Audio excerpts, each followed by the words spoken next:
Good evening, ladies and gentlemen. We are back with our Studio Ghibli retrospective. And this was one of the big ones. This was, before we even started this was like one of the ones I was really excited to get back to.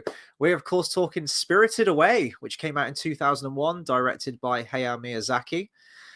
This was a second time watch for me, but it had been a very, very bloody long time since I watched it originally. So a lot of it did feel brand new.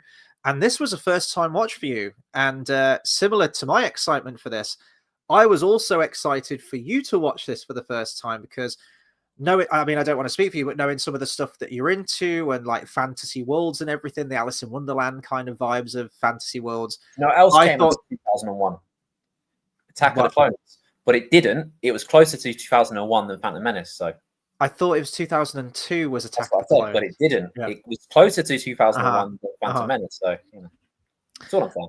This is often regarded as one of the best animated films of all time. It was the first, I'm reading off Wikipedia here, but the first hand-drawn non-English language animated film to win the Academy Award for Best Animated Feature, the 75th Academy Awards. That's a pretty big deal because I think usually Disney or Pixar were just like dominating at that point. So the fact that especially, a foreign language film takes the top spot for Best Animated Feature above actually some pretty good nominees. Like I sent you the list of nominees earlier. I think at the 75th Academy Awards, you had, I think Ice Age was nominated, but Lilo and Stitch, which is fantastic. Treasure Planet. Lilo and Stitch, yeah. Don't know why I said Toy Story, I meant, yeah. Which is an interesting connection because you watch the English dub of this and the voice actress of Lilo plays the main character in this, right? She does indeed. The same chick that was in The Ring. Yeah, that blew my mind when you told me that. That was, yeah. It's the same girl, but it was. I think that the voice acting was really good in it. It was great. I did obviously, like I always do, I watched the dub with the subtitles as well, so I could compare them. But yeah, the voice acting was great. For every character, there was the chick that played Meg. There was the dude that played Goofy's son Max. Can't remember his name. Jason. I can't remember. Anyway, but yeah, him who was they were all great. All great voices. I can't remember what the name of the girl that played. What's the old lady's name again? Hang on. Yubaba.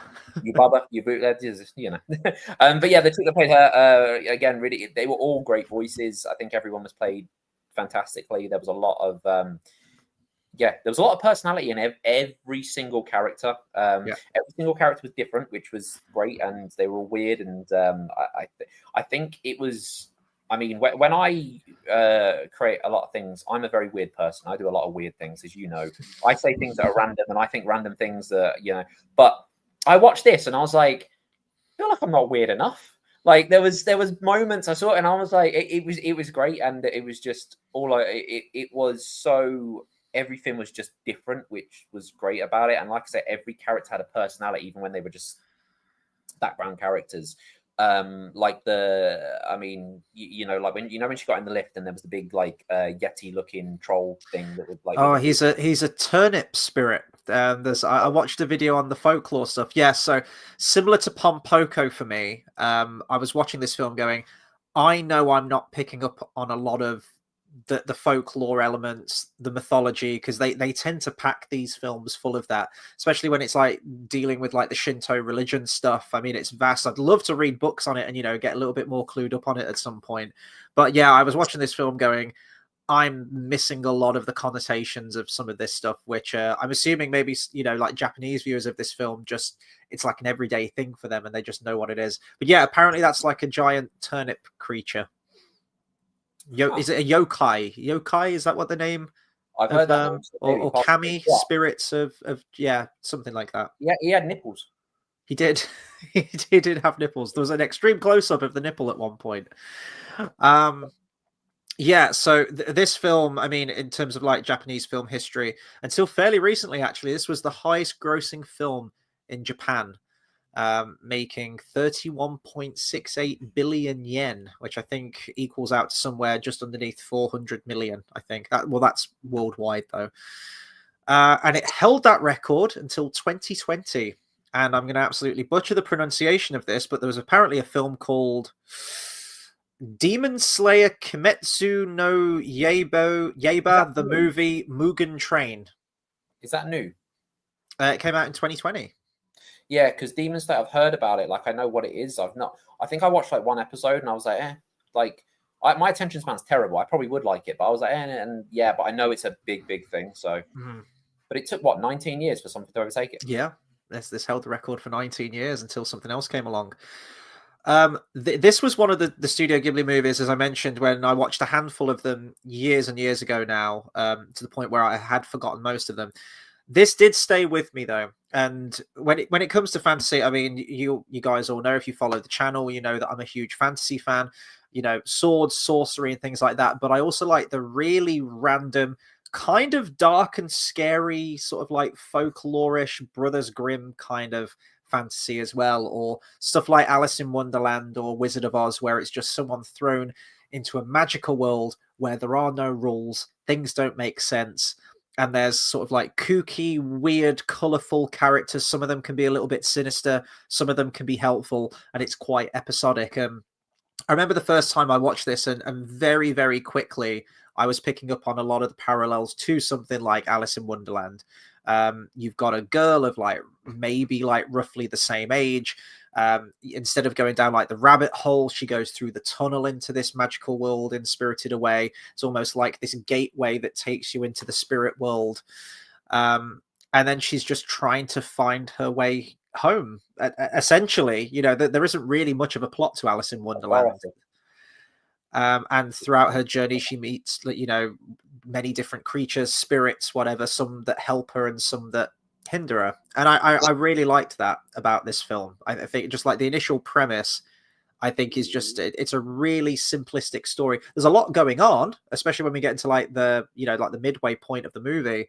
But I know you mentioned that you really like this film, but your favorite part is that initial setup, that first half where she goes into this world.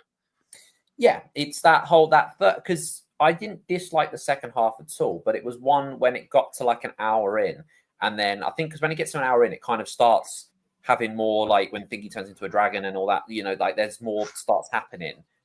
As I said, I didn't dislike it, but I was just like, oh, now there's a bit of something going on. I was like, you know what? My favorite bit was just that weird kind of like, what is this place? You know, and she was like trying to get a job or whatever. Like there was this kind of, you know, you didn't really get what was going on. She didn't know why she was there. Then when it started to, I guess things started to make sense. And such as she'd been there, she kind of was like, okay, I'm doing this, whatever. I preferred that initial start. But one of the biggest things that obviously changed within the second half was the character development. I think of her was really, really good. Because she went from this scared kind of like, I don't want to do that, to sort of like, she was like, come on this train with me, all that sort of stuff. And it was she kind of took control. So I think the character development in this was one of the biggest things, one of the best things I'd seen in movies for a long time. Yeah, and I think Miyazaki and the rest of Studio Ghibli are so great at just capturing what it is to be of like a certain age. And I know that Miyazaki did a lot of research. I think he wanted to make this film for like his friends' daughters, because, you know, he did My Neighbor Totoro, which was, you know, the little girl in that was a very, very young age, probably like 4 years old maybe, or something like that. And then you had like Kiki's Delivery Service, where she's probably moving more into maturity, like adulthood, you know, like finding a steady job and somewhere to live and things like that. And this is sort of that in between point, I think. And he read through a lot of magazines and I guess like mangas that are aimed at that demographic. And he said he was disappointed to see that a lot of it was, you know, groups of girls like gushing over like a male crush or something that they have, like the romantic kind of things, and he didn't want to make something like that. I hate stories. And I love the main character in this. She's probably actually one of my favorite Studio Ghibli characters we've seen so far, like main protagonist, Chihiro. The voice actress was great. I know you watched the English dub, but even in the Japanese one, like her voice was brilliant. And I just love how she does have moments of vulnerability. One of my favorite scenes in the film is where she's offered food by, I'm still remembering the names here, Haku. And he offers her like these like rice pack things, and she's eating it. And then she just starts crying, you know, of all the traumatic shit that she's gone through. Like her parents have turned into pigs. She's lost. she's trapped in this spirit world. She doesn't know how to get out. Her name's been taken away, and she's been given a number. If you if your parents like literally got turned into pigs and then you ate the bacon from them, would that make you a cannibal because they were originally your parents? Like, I don't know. I mean, apparently, like pork and human flesh is very close in taste, so I've heard. This is what I've heard. But you also, you can't tell me, right? If you had a friend that turned into a pig and then said pig died, you wouldn't then eat the bacon. You can't tell me you wouldn't. I'm of the like in mind that if they've fully transformed into a pig and they appear as a pig, like anatomically, everything, you're eating pork. It would be very, very unfortunate if mid-mouthful it then turns back into a human, and yeah, then like you look and suddenly it's like you bacon sandwich actually got fingers in it instead. You're like, oh, yeah. But by that point, you're already committed. So, but I really like the protagonist in this because she's like super fucking courageous and like tenacious and like all the hardship she goes through. It's the growth. And that's what I liked about it. It wasn't one of those, kind of like, oh, we need a courageous person from the beginning or anything like that. It was, there was a lot of that development, which was good. And that's the good thing about the runtime on this one. It gave her time to do that. I think, as well as that, I think that watching all of these Studio Ghibli films in order and reading about them now, obviously I'm not incredibly well versed in like Shinto religion or, like the mythology and the folklore of everything. Of course I'm not. But watching the previous films that we have, I was starting to pick up. I kind of assumed to know where this film was going right from the off, like where they're driving to the place and they're going to like their house, aren't they, that they're moving to.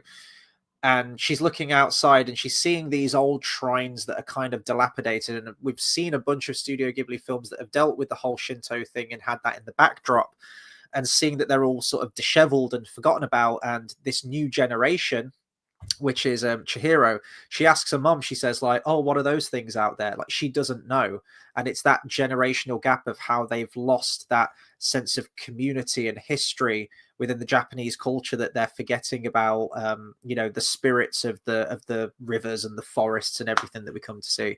It's a very, very common theme. So it's nice to see that extending into this film as well. It's probably going to be a case for all of these films, but it doesn't feel like we're treading over similar ground. We're dealing with similar themes, but I feel like in every single one of these films, it's bringing something new to the table. That's always at the backdrop, but that's just because it's steeped in the culture. And I like that Miyazaki, it's clearly something that's really important to Miyazaki in, sort of rejecting, not rejecting modernity, but finding that balance, I think, between the spiritual stuff, the traditional stuff, and passing that knowledge on to the next generation so that it's not completely forgotten. And I feel like when we see Chihiro at the beginning, she just, through no fault of her own, she's just in this modern world where that's sort of a relic now. And then through her journeys, she discovers this and I guess becomes spiritual by the end of it. It's quite an ambiguous ending, but I like that about it. Yeah, I mean, the ending is quite, well, to be fair, the ending, they go off, then they're just like, okay, we're going to go. And then it's like, nice. I think it has quite a conclusive ending. Yeah. It ends in a very similar way to, I'm going to keep saying like Alice in Wonderland, Labyrinth, Wizard of Oz, anything like that, where they either wake up and they go, it was all a dream, but was it? Does Wonderland exist? Does Oz exist? Similar things with like Narnia and whatnot. But yeah, it's like once you leave here, you can't look back. But she still has the hair tie, doesn't she? I think at the end, that magical hair tie. Yeah, I mean, it is. To be fair, I think it was quite unique in what it did. To be fair, I don't think there was much in the sense of like I was there thinking, what can I? I mean, there's obviously a lot you can relate it to, but I think it was quite unique in what it did. I think it kind of, because I was thinking about when you get a lot of these places where, like, for instance, like Alice in Wonderland or anything where, you've got this fantasy world and it's literally just going to places and it's like, right, this bit, you've got these creatures, and this bit, you've got these creatures, you got this bit. It still had a plot around it, but it was quite, I think it was done, very, very well, the way it was all put together. Yeah. Well, let's talk about some of those other characters then, because once we cross that Spider-Man guy, he looked like fucking Dr. Eggman. Are we talking about the guy in the with the Yeah, coal where they're putting like the feeding the furnaces? Yeah, yeah. yeah. He looked like Dr. Eggman.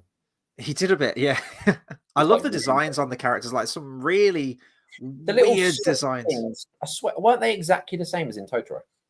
Yeah, yeah. There are some Studio Ghibli films that you reuse characters, and I like when they do that though. Makes them feel all connected I in some thought that. way I a little thought bit. like yeah, it was. I thought they were the same looking thing. But yeah, I mean, to be fair, if we talk about character designs, there's so many. There's so many. There's loads. Once we get to the bathhouse, which I think actually that's one of the different things between the Japanese version, which I watched, and you watched the dub, is that I think in the English version they have to explain what some of the buildings are. Where like a bathhouse, like communal bathing, is just like a huge thing in Japanese culture. I remember when we watched I think it was My Neighbor Totoro, and you had like the father of the family, and he was like bathing with the daughters, and we thought we don't see like anything wrong with that, but we could imagine some people going, "Whoa, that's a little bit weird," but it's just in Japanese, like bathhouses exist, whereas in like our Western culture, again, they're kind of like old hat now, aren't they? Like the old Roman baths and stuff like that. But it's still a big thing. But I think in the English version that you watched, there's more moments of exposition where Chihiro looks upon this building. She goes, "Oh, it's the old bathhouse," and she like actually explains what it is, or there's a little bit more context for things, which isn't in the Japanese version. It's just assumed that you know what these things are, but I don't think it's out of the stretch of imagination. Like I've seen bathhouses and stuff I'm used to before. anime Like and its whole like explaining things, over yeah, explaining and just going, "This yeah. is this." It's like, yeah, no. It's like this. He's transformed. I gathered. I saw.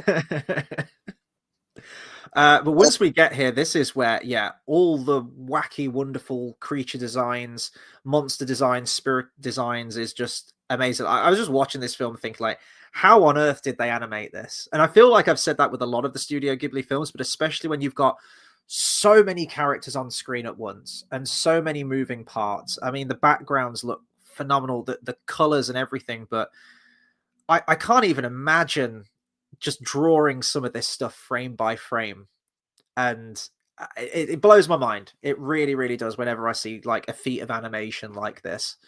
And there is that blend of digital in there as well. We've seen that creeping Yeah, in, it's like but it when she doesn't overstay its welcome, does it? I think it's no, perfect it blend of it. does it in the little bits, and I think it like when it pans over some scenery. When the best bit for me was when she's running through like the fields, and you've got and like you can see. I think that looked amazing. Like I said, it doesn't overstay its welcome. It doesn't look out of place. You can't tell fully.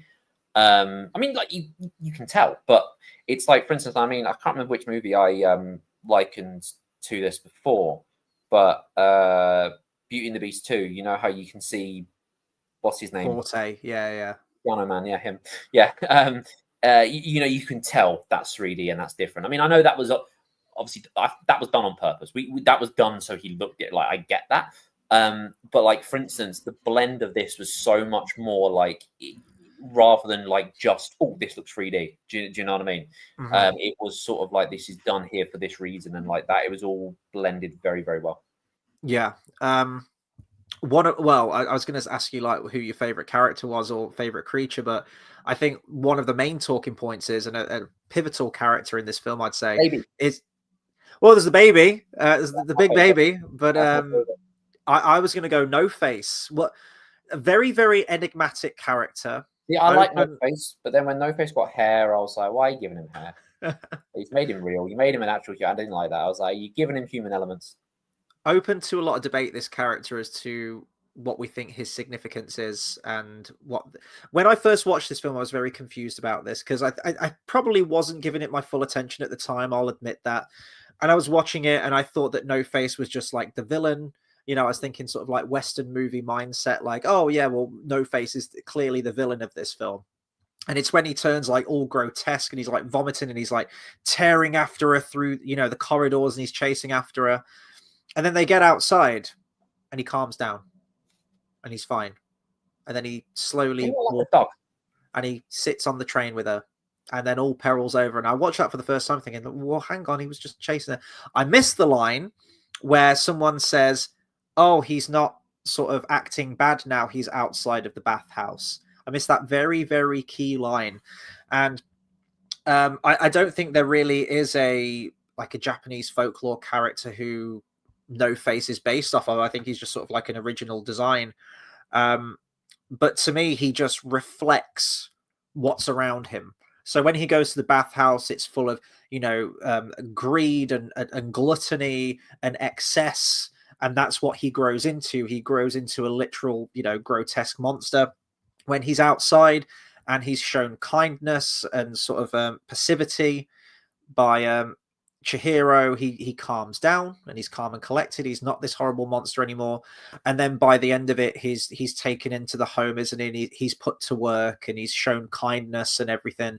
And someone being thankful for his gifts and appreciative of him. And he sort of mirrors that back. So I don't think that No Face is inherently like a bad character. He's just an entity that sort of gives back what he's given, essentially. That's at least how I interpreted him anyway. Kind of like Gary Glitter. Why? No, it just came into my head. I will say, what was he like in the English dub? Because he makes very, very strange, almost sexual noises. Probably a bit like Gary Glitter. I was going to say, I don't know which one we're talking about. When he's like offering the gold in the Japanese version, he's like, like, I mean, he does like these I weird... never overly noticed it like that. To me, it was the animation itself rather than noises that I noticed more. Like with the big mouth, even though the mask kind of has like a mouth-looking thing on it, and I was like, that was really weird. It's a creepy look to him. I quite like it. Yeah. It was, and then you got Jabba the Hutt. The big. The slime, the stench.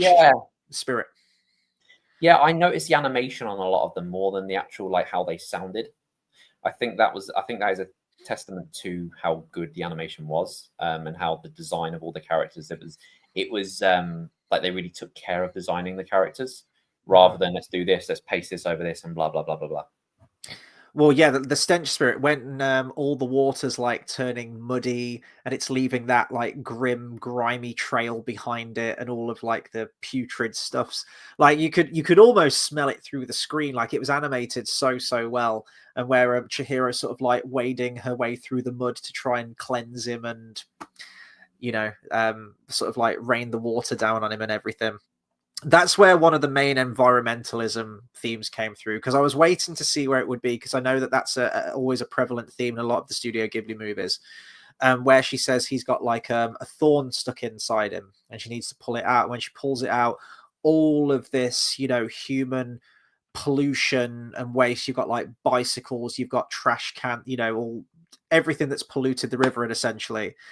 And it's like a god of the river or something, isn't it? I think that's left once all this pollution's been, extracted out of it. And I was like, there it is, the environmentalism theme.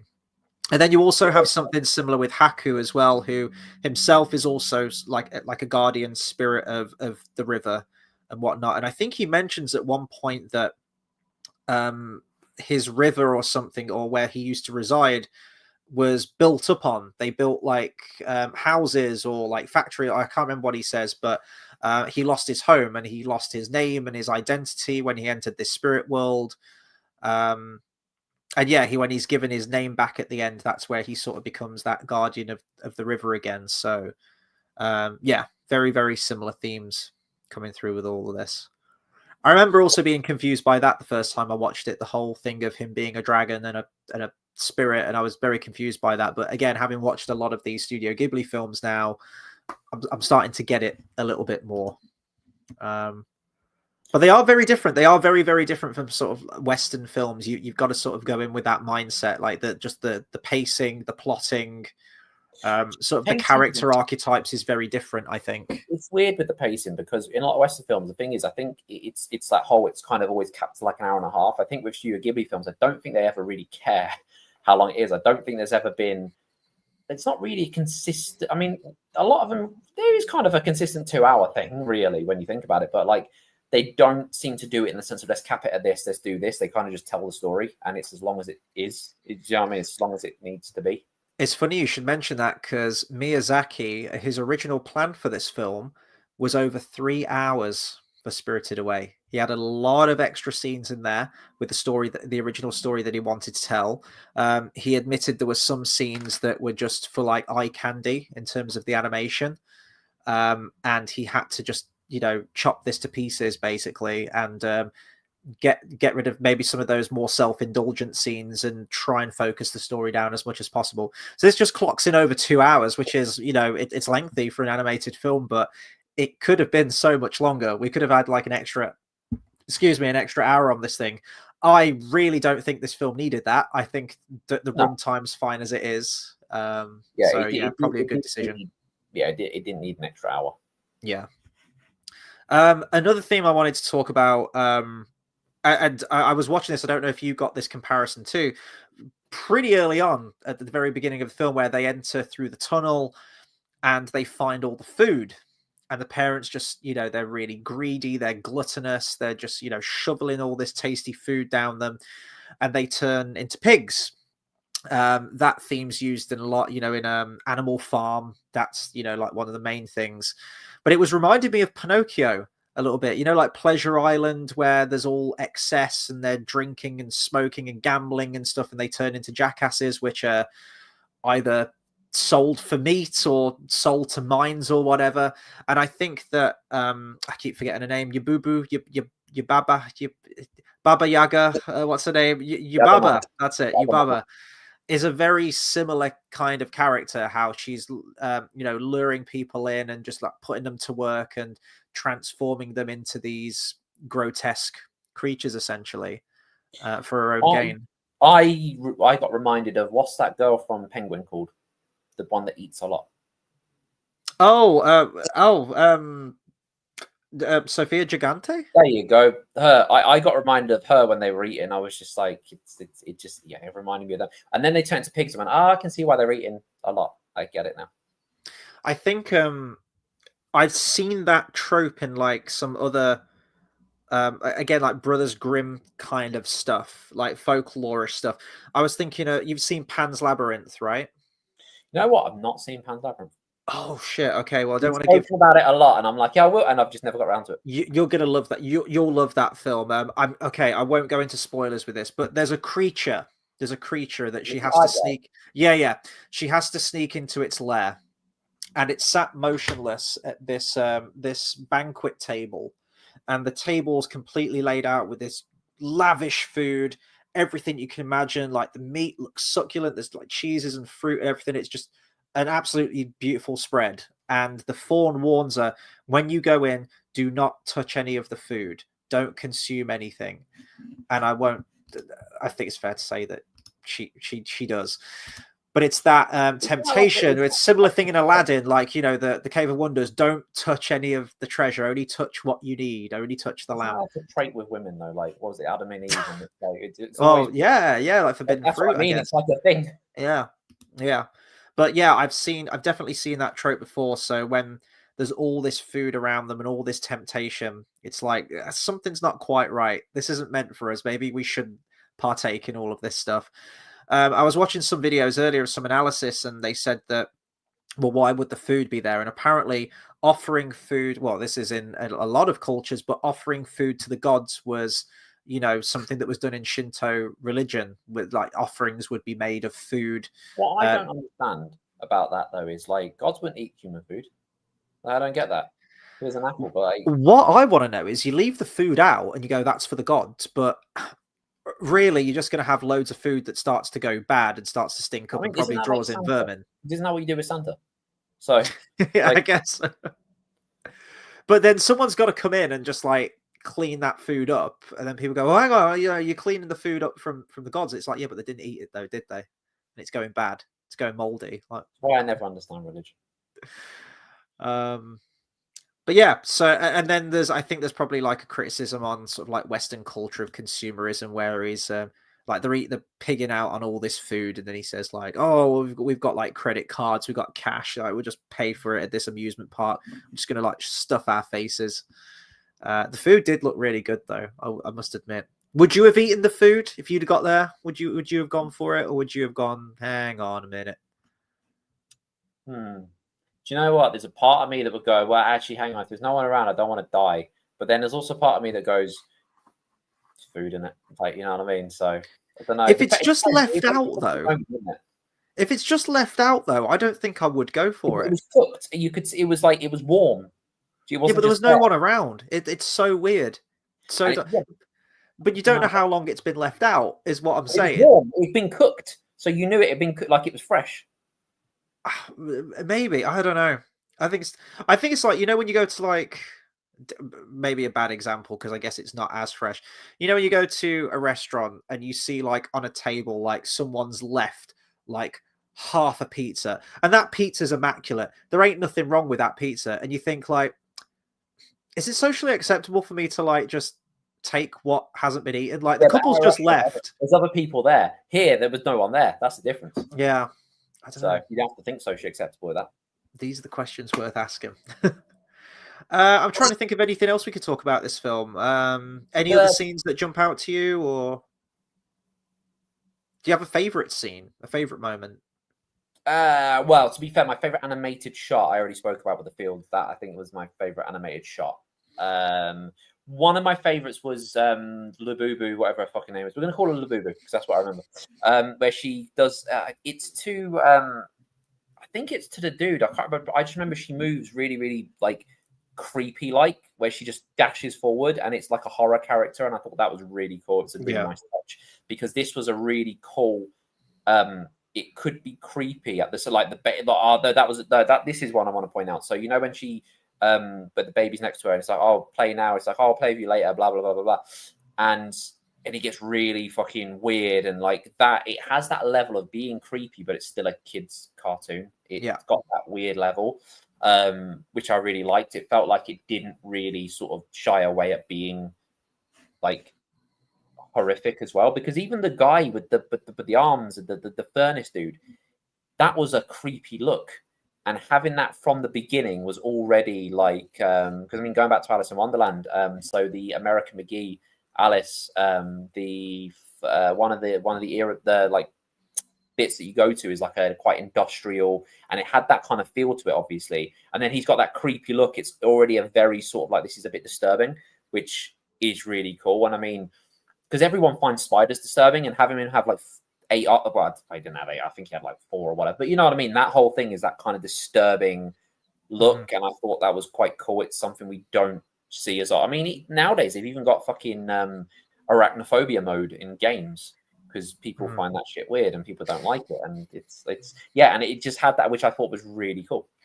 I feel like there's always a sense of uneasiness, you know. One of my favorite bits, like the initial danger is, well, that she's disappearing, and then it's like, right, come with me, we've got to walk over this bridge, but you're not allowed to, if you breathe, they're going to know that you're human. And it's, you know, really, really suspenseful when she's walking over this bridge. And then most of the people at the bathhouse are absolute dicks to her. Like, they're not nice people, a lot of them. You know, they're very rude, and, you know, they don't treat her with respect and whatnot. And of course, you've got your Baba. I think I got it right first time there. You know, there's that danger element to it. Yeah, the baby was fucking creepy when she hides in those pillows, and it's just lying in there, and it like grabs her arm, and it's like, he's like, I will break your arm if you don't play with me right now. Like, oh shit. It kind of reminded me of did you play the new Resident Evil game? Well, Resident Evil 8. I've never played Resident Evil in my life. There's a POV sequence in there where this like horrible sort of like slug-like giant goo goo gaga baby like chases you and pursues you in this level, which is really, really creepy. It was kind of reminding me of that a little bit, or the creepy big baby from Toy Story 3. Yeah, it reminded me of that. The babies are always creepy. Yes, they are. Yes, they are. It's like dolls as well, dolls and babies. That's why you get a baby doll. It's really creepy. I wanted to talk about the music in this. I mean, Joe Hisaishi, I've mentioned in previous ones, he's absolute genius. This is without a doubt probably one of the best scores to one of these films that he's made. All of his music's just absolutely sublime, just perfect in every way, shape, or form. I think I'd still give the edge to Princess Mononoke as a soundtrack, but this is like close second to me. This is almost as perfect as it comes in terms of a soundtrack. Totoro's the best. Which one? Totoro. Only because that's an absolute belter. Yeah, that song. to be fair, the piano and stuff in this is great. The music is amazing, but I said this to you before. Like, it's weird. It's like I feel like it's second to Totoro, but I feel like it. I don't know. It's a weird one. It's not like, oh, it definitely doesn't beat Totoro. It's kind of like I don't know, but I watched that first, so I think I'm still just attached to it, and I'm like, yeah, but does it really beat it? They're kind of on par. Whereas if I'd watched them the other way around, would Totoro be kind of like, it's not really Spirited Away yet, but you know what I mean? So they're kind of the same level, but that's why. But it's the theme of Totoro, just it has to win because of that, doesn't it? I think they're very similar films, actually, They're very in many similar ways. Very, very similar films. Yeah, there's a lot of similarities with the weird creatures that don't make sense fully sometimes. And I mean, in this, they do make sense. Like, obviously, spirits, obviously, where they are, but it's that whole mystery kind of thing. And even the designs, even the way they're the kind of look of it all, like, you know, the characters in Totoro would fit perfectly in this world. You know, Yes, yeah, yeah. There's a lot of similarities. It's just that theme tune, and it just. it's so good. Yeah, it hasn't left. Honestly, since we did that review, it hasn't left my head. Constantly, I'm listening to it, and then I'm driving myself insane, constantly humming that song throughout the day. We found out, which I didn't know. Say that again. Totoro's in Toy Story, which we found out, which I didn't know. Yeah, Toy Story 3. Yeah. I guess one of the comparison I was going to say is the wallpaper of this is one of the most iconic shots from the film, the train sequence. I see that as sort of like a train that sort of like ferries the souls of the dead to where they need to go to. Yeah, it's that thing, isn't it? You go on a train to die, kind of thing. Yeah, but we have seen a Studio Ghibli film that has used a train to transport spirits, and I believe it's in Grave of the Fireflies. There's that moment where we see them with his little sister on the train. There's a lot of those kind of things, and the spirits get off. It's that kind of. Yeah, they even use a train in. So they use it in quite a few things. So there's that Netflix series with the chick that plays Anna in Frozen. What's her name? Kristen Stewart. Is that her name? Yeah. That is her name. Cool, brilliant. Wait, is it? Wait, no, that's the chick from Twilight, isn't it? Oh, right. I don't. What's her name? I know you know who I'm on about. But hang on. I'm on it. Kristen Bell. Yeah. Yeah. I don't know. This is where that's Kristen Bell. Yes. Yeah. No. So her, right. Anyway, but it's called The Good Place. There you go. Because I watched that when that came out many years ago. And there's like a scene I think they go on like a train or something to get to this point. So there's always that, like, that is quite a common trait. And I had a point to all this, but I forgot. I'll come back to it. We'll continue, and then I'll just come out of it. I forgot what it was. Tying into Disney very quickly. That's it. Another one I was going to mention. Half-Life. At the end of Half-Life, the whole thing of, do you want to go off with the monsters or do you want to join me and you're on a little train? Mm-hmm. And then the second one, you get off a train. There's these things are. That's the thing. It is probably one of my favorite shots. If you search the movie up, it's usually one of the ones that comes up first. Is what I've used as the wallpaper for this. The last thing I was going to mention, because this might. Oh, I don't know if I want to announce this, but anyway, this might be giving the game away. If anyone's watching now, I guess you're clued in for what we might be talking about next year. So you've got John Lasseter from Disney and Pixar. He says, because he was a close friend of Miyazaki, he was the one that convinced Walt Disney Pictures to buy the film's North American distribution rights. And he was like, I want to work on this English dub version. He knew that this was going to be big and how groundbreaking this film was, and he wanted in on it. So he was one of the main executive producers of the English dub for this thing. And I will say, like, Disney do a pretty bang up job, I want to say, on a lot of these dubbed versions. I don't think there really is much that's lost in translation, which I think was one of my biggest fears and why I chose to go with the Japanese language. Plus I wanted it to be a little bit more authentic. There was one bit that I did notice. It was a mention of blood. That was it. When she told, it's like, oh, you've got it was something to do with germs. Like, yes, and she had blood on her hand and like held it up to his face. Yeah, and in the English dub, they just spoke about having germs. There wasn't the talk, like, because I was reading the subtitles, it said blood, and I was like, that's a little bit different. That's why I've got AIDS. I got AIDS blood. It was like, get the fuck away from me. That's why I watch it this way, because I like to compare them. Yeah. Usually when I watch anime, I don't usually do that, but like when we're doing this, I like to compare it. I like to see what the difference is. But yeah, that was one thing. I don't remember there being anything else. Yeah, no, I think the translation was pretty much bang on with this one. I'd say Spirited Away, out of most of the ones we've done, is probably one of the most rewatchable ones. I could imagine myself going back to this film sort of, like at any point. Some of the other ones, I think, like maybe you have to be in the right headspace for them. Some, Only Yesterday. Would I rush back to watch that one? Ocean Waves?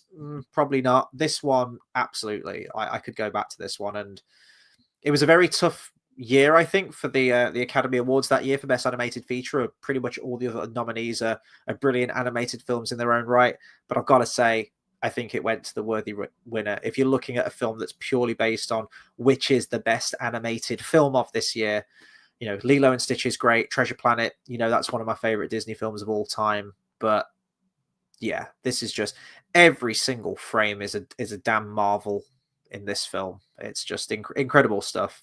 I think you said like probably the best animation out of all of these films we've looked at so far. Best animation so far, I think. Yeah, I think so far because I haven't seen the others. I don't know. It could be better. Who knows?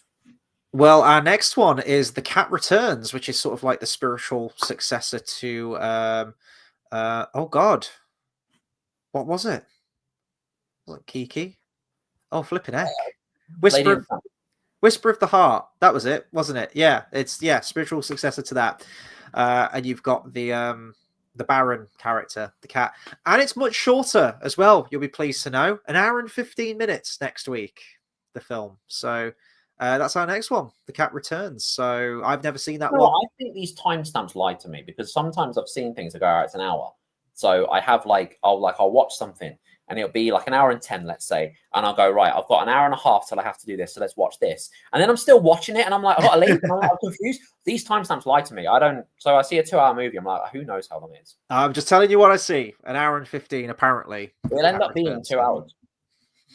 Netflix will say 1 hour and 15, but time will just move at a different speed. And yeah. I'm just having a look at it. So we've got 11 of these left, I think. 11.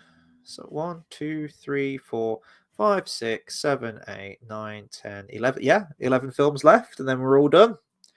I say that, but that's going to finish like mid-December, isn't it? So we're still doing these. We're going to be doing these for a while. Yeah, crazy stuff. But this will be once we've watched all these films. Shit. What? It's almost October. I know, it's crazy. Time just keeps getting quicker, and I'm not okay with that. When it was January. I know, and we're back to square one. 2K26. But I am enjoying doing these Studio Ghibli films. It's nice to cross a lot of these films off the list and just refresh my memory with a lot of the other ones. So, in the meantime, let us know your thoughts on Spirited Away. Is it one of your favorites? How do you think it ranks with all the other Studio Ghibli movies? And please do consider subscribing to the channel for more movie reviews, discussions, and live streams. I don't know what the next video will be this week. Maybe it will just be Studio Ghibli next week. If I can get another stream out, if there's something I want to talk about, of course I will. I might need to think of something to do for Halloween as well. Keep it spooky. Maybe we'll watch along of something, or yeah. If it is right, just a video of you pissing in the toilet, that is a live stream. It's a pointless. That was pointless humor. On that bombshell, we'll round it off on that. I think. Take care, everyone. Some would say it's toilet humor.